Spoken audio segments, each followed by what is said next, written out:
Muito bom dia, boa tarde, boa noite, boa madrugada. Sejam todos muito bem-vindos ao nosso Núcleo de Estudos Espíritas e Jurídicos Gesiel.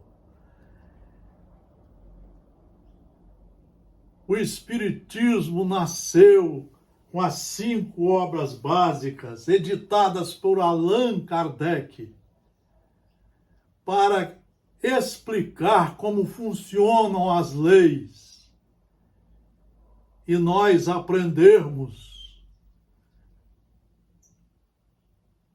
como elas funcionam e aprendermos a aplicar essas leis em nossas vidas, em nossos pensamentos, em nossas ações. Hoje nós vamos fazer uma reflexão profunda. Aqui são só aulas, vídeos, não é palestra. Aqui é o professor, 40 anos, professor de verdade, é o primeiro a estudar tudo. No Espiritismo não tem negócio de fenômeno. Estudar não é um fenômeno. Estudar é dedicação de aluno, é disciplina, é coragem. Coragem para aprender, assimilar os ensinos e praticá-los. Isso não é fenômeno, isso é pedagogia pura, isso é disciplina, é didática. É didática. Nós vamos trabalhar hoje com este livro da coletânea psicológica de Joana de Ângeles, Jesus e a Atualidade, com o Evangelho segundo o Espiritismo no seu capítulo 17º. E com o livro com o livro Vinha de Luz, de Emmanuel, na lição Obediência Construtiva.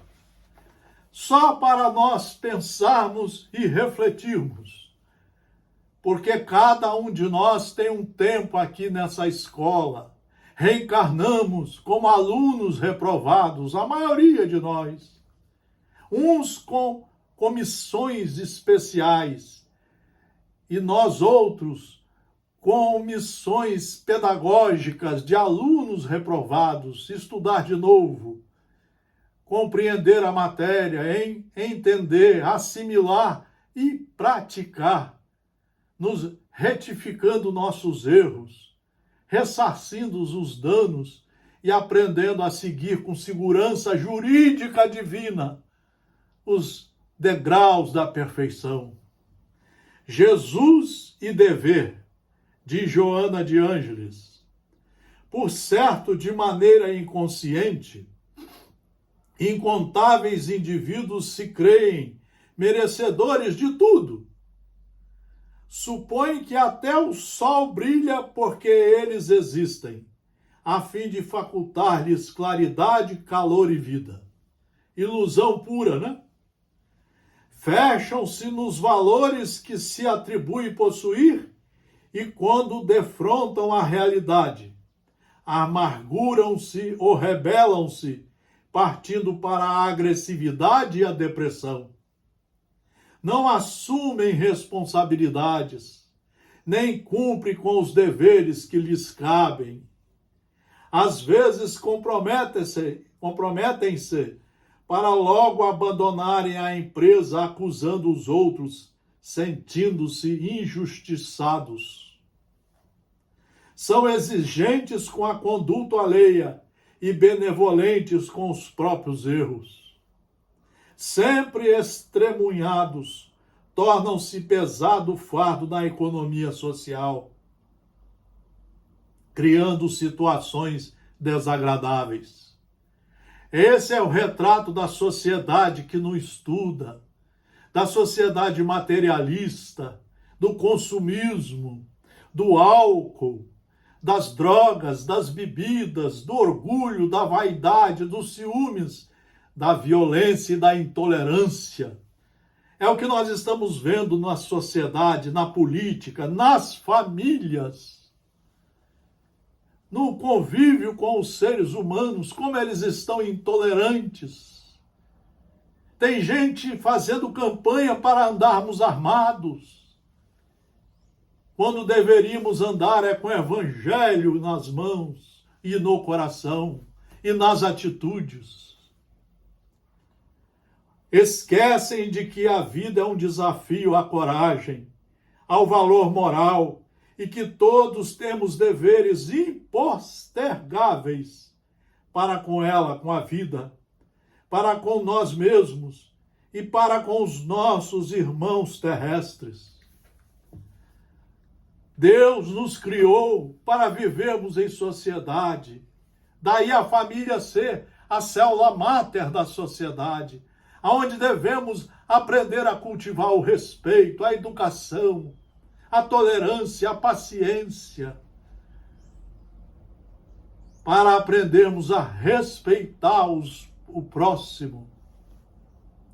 Ninguém tem o direito de fruir sem trabalhar, explorando o esforço dos outros.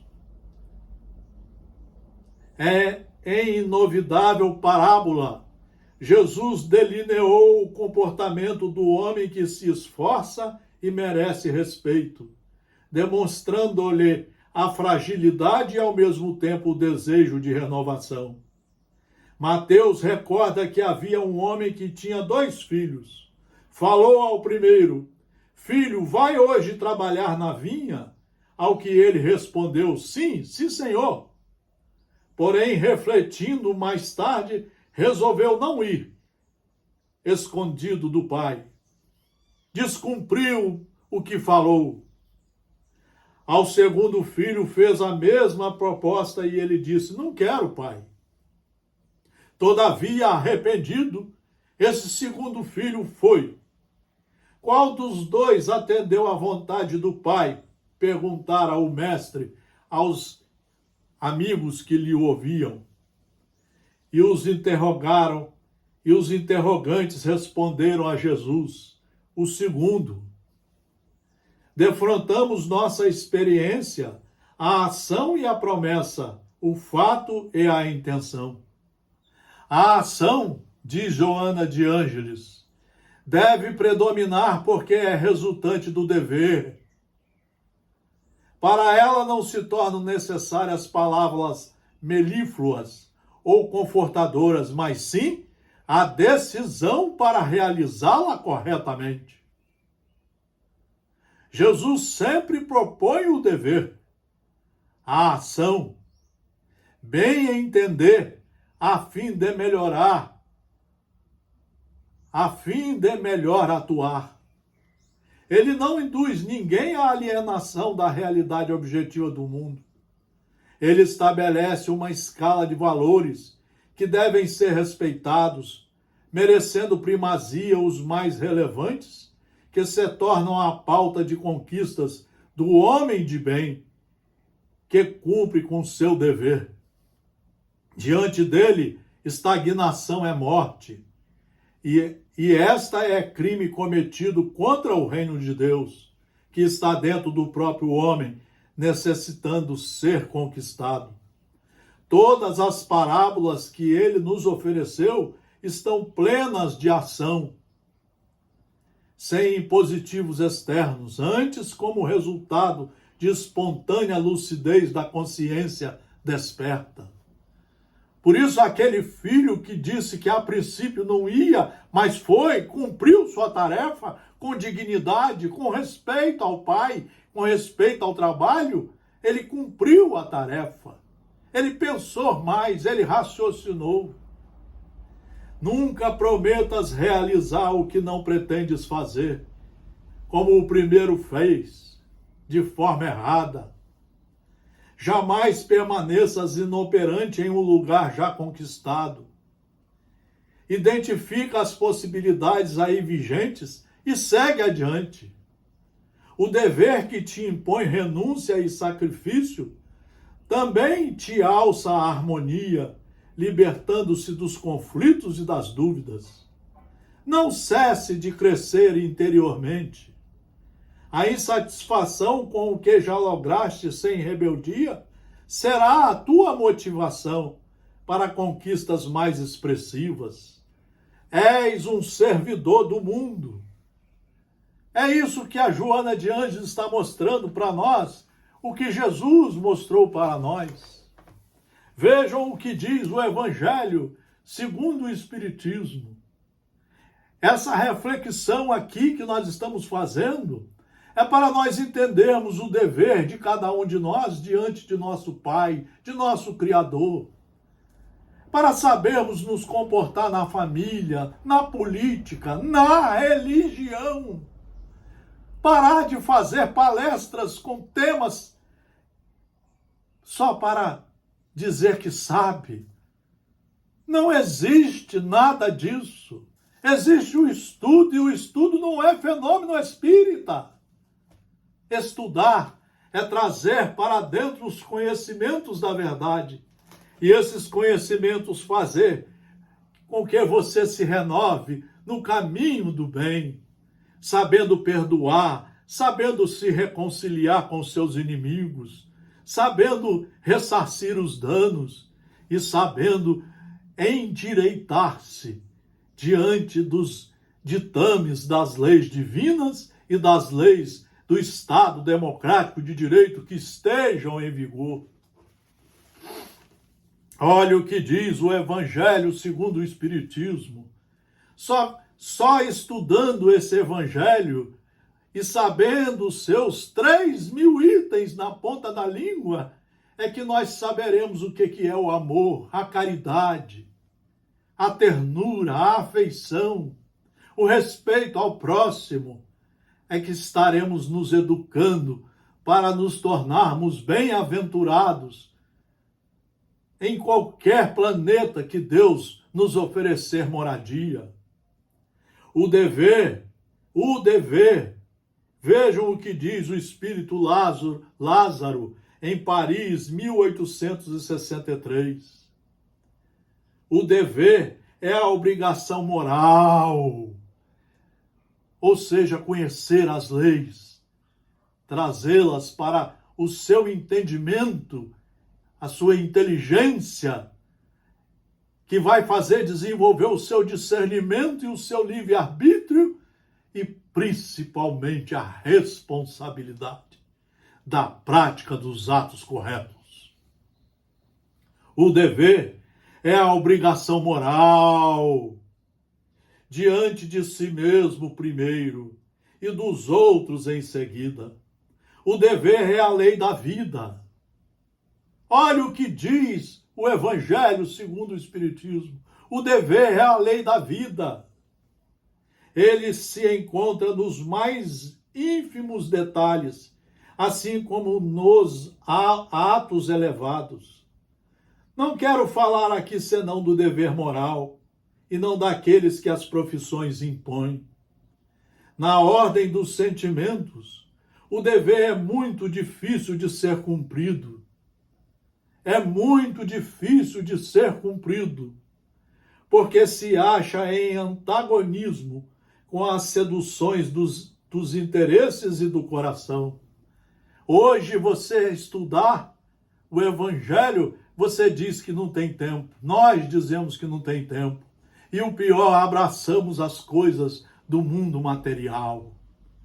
Adoramos o consumismo, adoramos as bebidas, adoramos as drogas, os remédios que os médicos não passam, adoramos falar mal dos outros, brigar, adoramos abraçar políticos que não têm moral nenhuma, adoramos assistir palestras sem nenhum fundamento pedagógico, adoramos mensagens mediúnicas soltas por aí e por aqui, adoramos tudo que o mundo oferece que não presta, em vez de nos abraçarmos com quem nos criou, Deus, através dos mandamentos de Moisés, dos evangelhos de Jesus e do Consolador prometido, que ele mesmo falou para João que iria mandar para nós, para sabermos como conhecer as leis e as respeitar, e respeitar os seus ditames.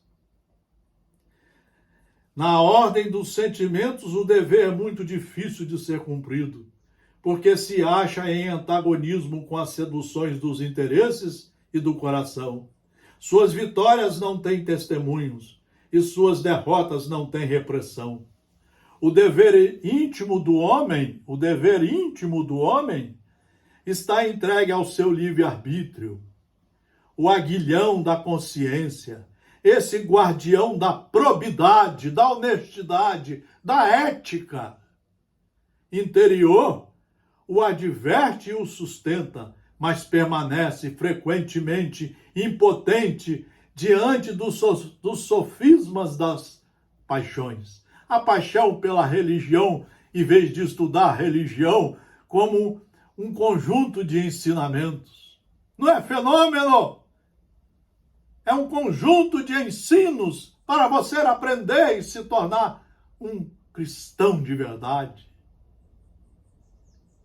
Igual às leis criadas pelo Estado Democrático de Direito, todas construídas à luz do direito natural, das leis de Deus, para educar a sociedade, para estabelecer os limites. Ninguém tem liberdade total. A liberdade que você tem é aquela que é dentro da lei, dentro da ordem, da ética, da moral. Então, onde começa ele, onde se detém o dever, começa precisamente no ponto em que ameaçais a felicidade ou a tranquilidade do vosso próximo. Ou a tranquilidade do vosso próximo.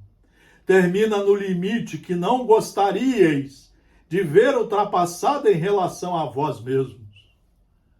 É isso que é religião, é estudar.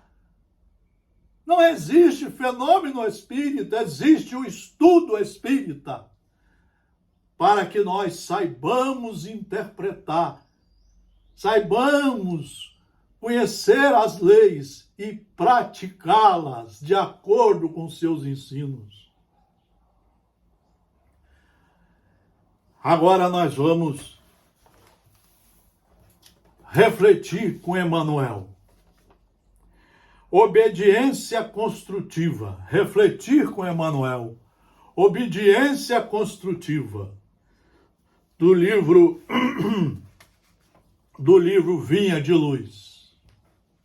Lição 126. Aqui no dever, nós podemos, no Evangelho ainda, nós podemos dizer, o dever é o resumo prático de todas as especulações morais. Por isso que nós temos que estudar, como alunos, de 1 a 4 horas por dia, de meia hora a 4 horas, mas tem que ser todo dia e na sequência correta. Nós precisamos parar de perder tempo com tantas coisas que estão acontecendo na religião, na política, nas famílias, na sociedade. Prestar atenção com o tempo que estamos gastando nessa encarnação. Nós reencarnamos como alunos reprovados para refazer o curso. E aí não tem fenômeno. É refazer, é didática, é coragem, é perseverança para estudar e ser um aprendiz. O dever é o resumo prático de todas as especulações morais. É uma bravura da alma que afronta as angústias da luta. É austero e flexível, pronto a dobrar-se às diversas complicações, permanece inflexível diante de suas tentações. O homem que cumpre seu dever ama a Deus mais que as criaturas, e as criaturas mais do que a si mesmo. Ele é, ao mesmo tempo, juiz e escravo em sua própria causa. O dever é o mais belo laurel da razão. Dever é estudar para saber cumprir o dever. Depende dela como o filho depende de sua mãe. O homem deve amar o dever, não porque o preserve dos males da vida, aos quais a humanidade não pode se subtrair, mas porque dá à alma o vigor necessário ao seu desenvolvimento.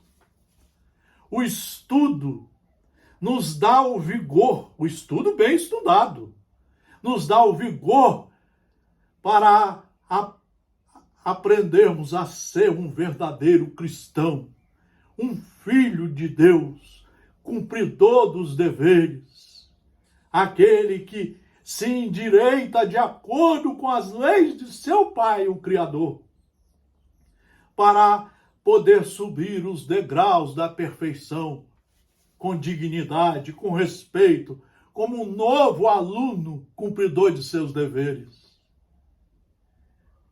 Obediência construtiva. E assim vos rogo eu, o preso do Senhor, que andeis como é digno da vocação com que fostes chamados. Paulo aos Efésios, Paulo de Tarso. É muito bom estudar Paulo.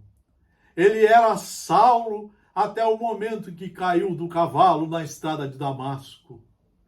Ali ele ficou cego. Ali apareceu para ele Jesus.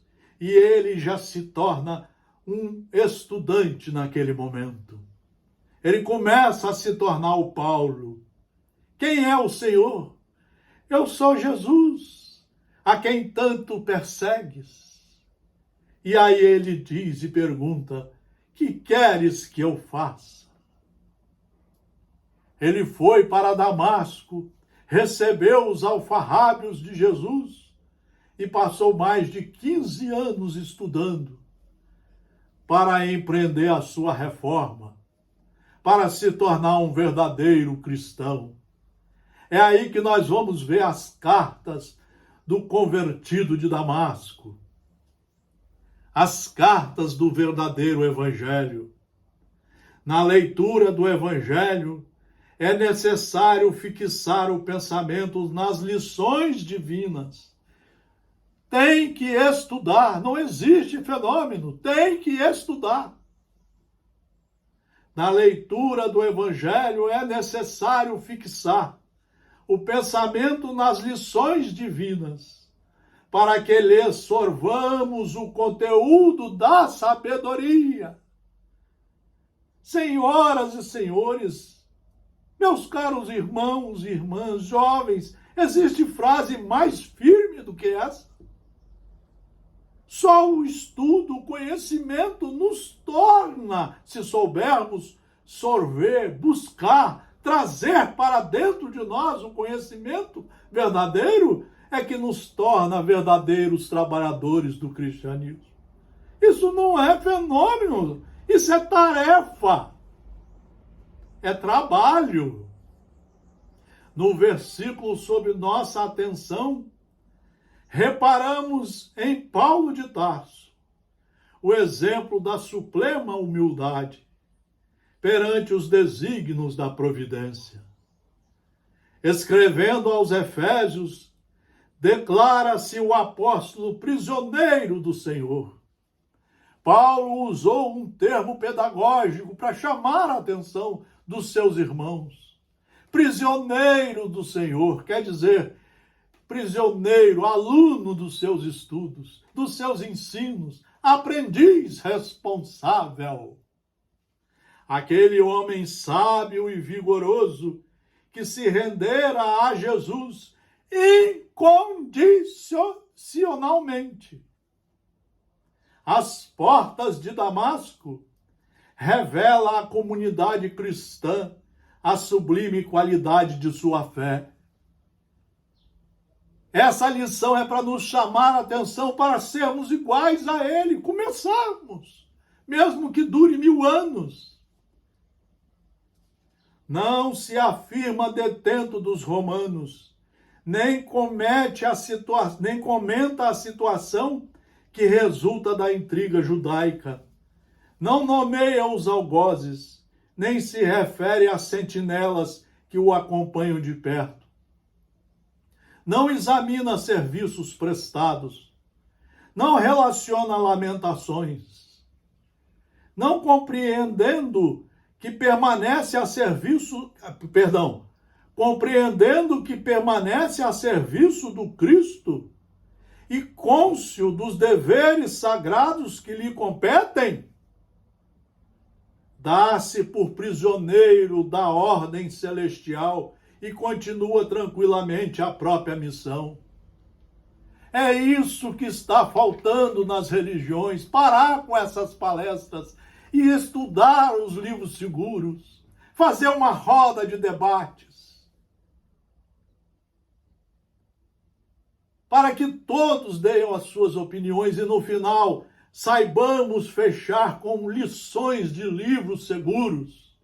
Vamos parar de usar esses aparelhos retroprojetor, vamos usar o estudo, ouvir os nossos irmãos, levá-los a conclusões pedagógicas sobre os ensinos, sobre o que é ser filho de Deus, o que é ser cristão, compreendendo que permanece a serviço do Cristo e cônscio dos deveres sagrados que lhe competem, dá-se por prisioneiro da ordem celestial e continua tranquilamente a própria missão. Simples frase demonstra-lhe a elevada concepção de obediência. Obediência e resignação. Isso não é fenômeno, isso é fruto de trabalho, de estudo, de compreensão da matéria estudada. Anotando-lhe a nobre atitude, conviria lembrar a nossa necessidade de conferir primazia à vontade de Jesus em nossas experiências. Quando predominarem nos quadros da evolução terrestre os discípulos que se sentem administradores do Senhor, aqueles que estudam para seguirem os seus ensinos, operários do Senhor e cooperadores do Senhor, a Terra alcançará expressiva posição no seio das esferas. Imitando o exemplo de Paulo, sejamos fiéis servidores do Cristo em toda parte. Somente assim abandonaremos a caverna da impulsividade primitiva, colocando-nos a caminho do mundo melhor. Vamos parar com esse sensacionalismo de fenômenos, de falar que a doutrina é um fenômeno. Não, a doutrina é um conjunto granítico. É um conjunto granítico de estudos, 5 obras básicas, para serem estudados, compreendidos, entendidos, assimilados pedagogicamente e corajosamente proporcionarem ou ajudarem a empreendermos a nossa reforma íntima, a nossa reforma moral, ajudarmos a sermos cumpridores dos deveres de um cristão de verdade.